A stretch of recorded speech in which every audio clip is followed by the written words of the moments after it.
बुद्धिमान राजा की कहानी। सालों पहले एक नगर में एक बुद्धिमान राजा राज्य करता था। उनकी बुद्धि और होशियारी की चर्चा दूर दूर तक थी।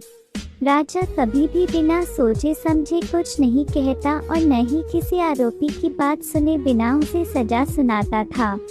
उसकी बुद्धिमत्ता के चर्चे सुनकर आसपास के राजा, रानियां और राजकुमारी आदि उनसे जलते थे। इसी जलन के चलते सभी उस राजा की बुद्धिमत्ता की परीक्षा लेने के लिए नए नए तरीके अपनाते थे।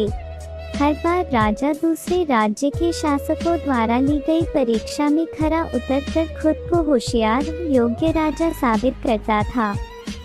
एक दिन राजा की परीक्षा लेने के लिए एक राजकुमारी आई। उसके हाथों में 2 फूलों की माला थी। दोनों माला में से एक असली फूल से बनी थी और दूसरी नकली से। उन दोनों मालाओं को देखकर उनका ये भेद बिल्कुल पता नहीं चल पाता था। इसी वजह से राजकुमारी ने राजा के सामने दोनों मालाएं रखकर पूछा, हे राजन, अगर आप बुद्धिमान हैं तो बताइए कि इनमें से कौन सी माला असली है। राज दरबार में बैठे सभी दरबारी माला को देखकर हैरान थे, क्योंकि किसी को समझ नहीं आ रहा था कि असली फूलों की माला कौन सी है। सभी इस सोच में थे कि राजा कैसे बता पाएंगे कि असली फूलों की माला कौन सी है। राजा भी माला को देखकर परेशान होने लगे। उसी वक्त उनके दिमाग में कुछ तरकीब आई।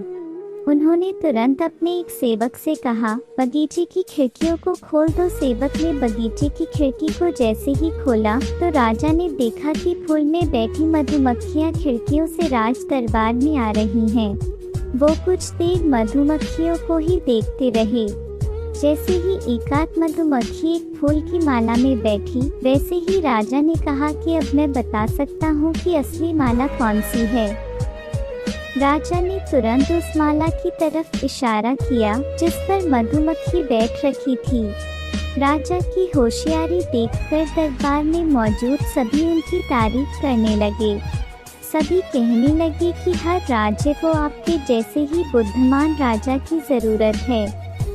राजकुमारी भी राजा के बुद्धिमत्ता देखकर खुश हो गई।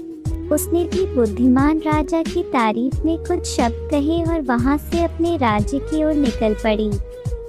कहानी से सीख, अगर व्यक्ति अपनी बुद्धि का इस्तेमाल करे तो वो हर प्रश्न का सही जवाब तलाश सकता है।